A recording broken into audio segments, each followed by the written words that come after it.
what was it, January, I think January 20th, 2019 was the time that Officer Fox and Officer Eva Cruz pulled me over, and it was a big mistake on them. Now,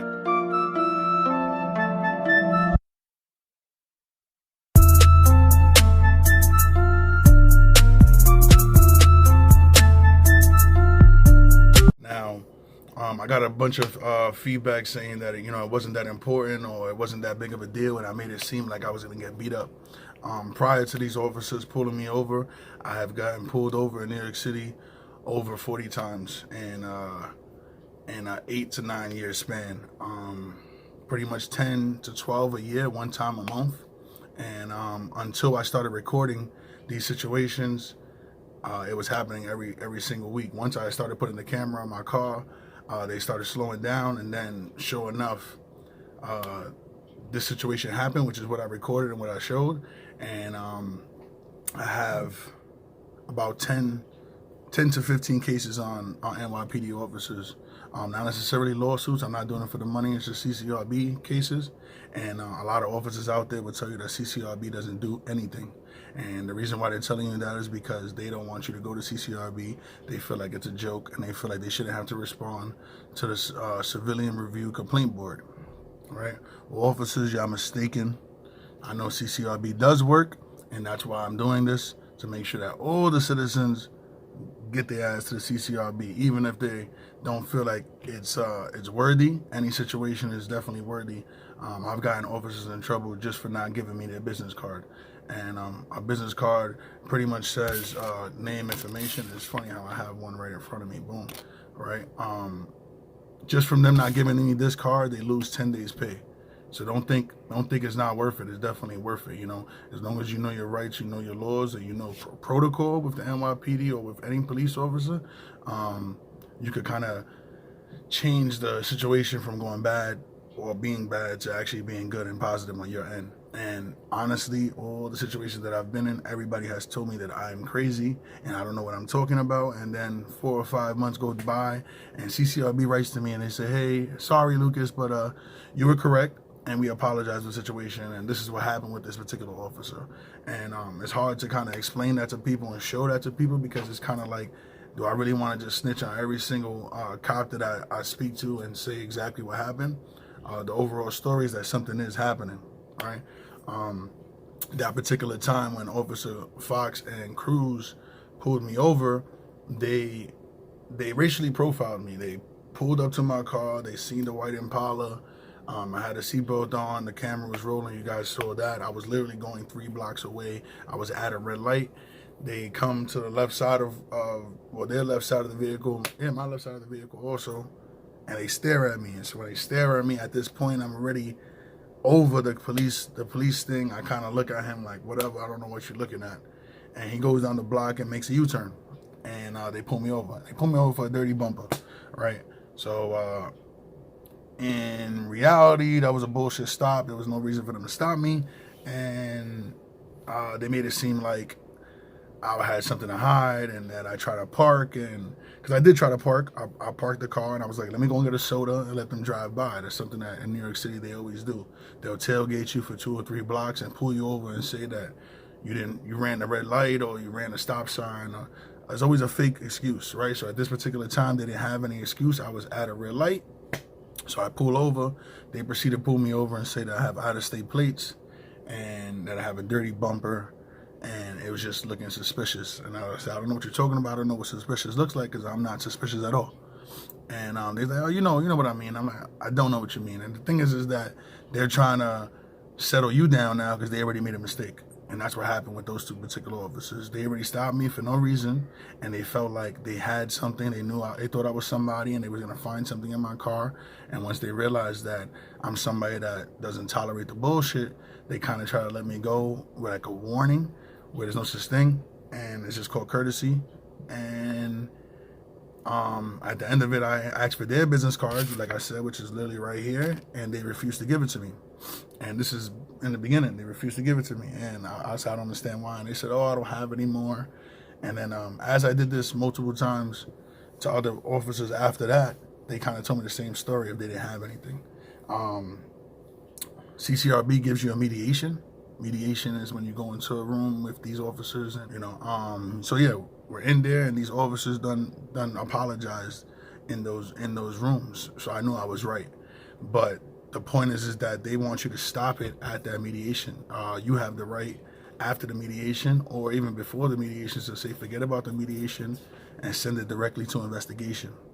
And that's what they're trying to do, is prevent you from going to investigation. So if you do a CCRB complaint and it goes to the board, they're going to ask you to settle it outside of investigation. That's pretty much what they're doing.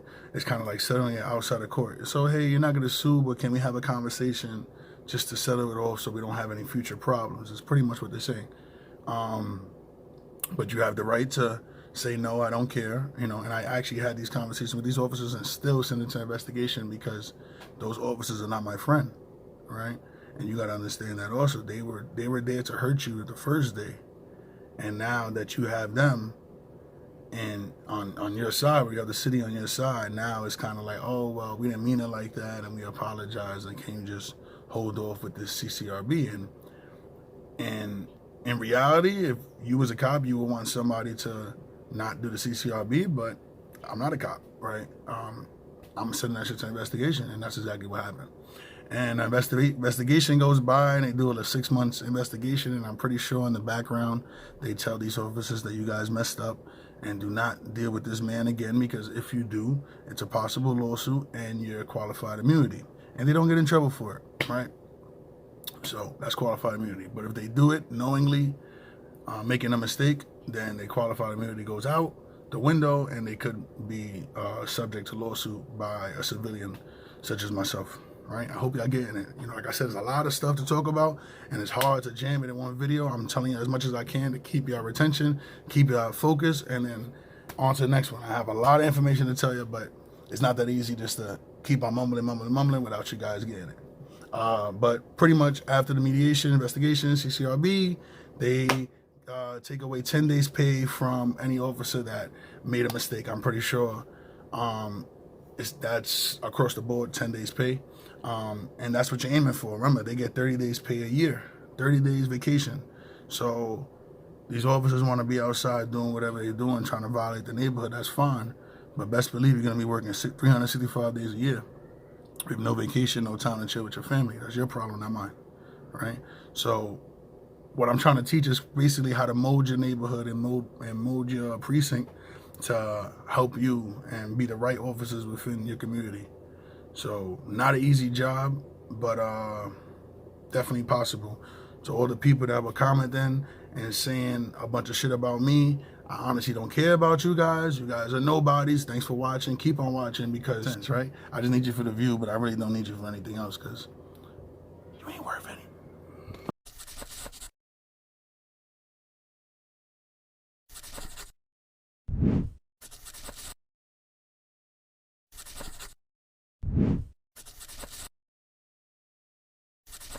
So deep into the video, you should ask people to watch it. You should send them to watch that video. No, because this is kind of like it was a summary. It was and it's an update because what I'm trying to do is that, so I have 8,000 views on that particular video right now, and you have a lot of 90% of likes, and you got like about 12 or 13 people that dislike it, and it's gonna keep on rising, obviously, because people, some people like it, some people dislike it. It is what it is. But what I'm trying to do is at the end of that video, give them an update to be able to understand exactly who the hell I am, exactly why I'm doing it, right? Because there was like one particular guy that he wrote, "Oh, there's nothing to see here. Like you made it seem like you was gonna get beat up." And the harsh reality of it is that that's what I'm saying. The harsh reality of it is that you wouldn't see the beat up. You would see my face lumped up and me telling you I got beat up, right?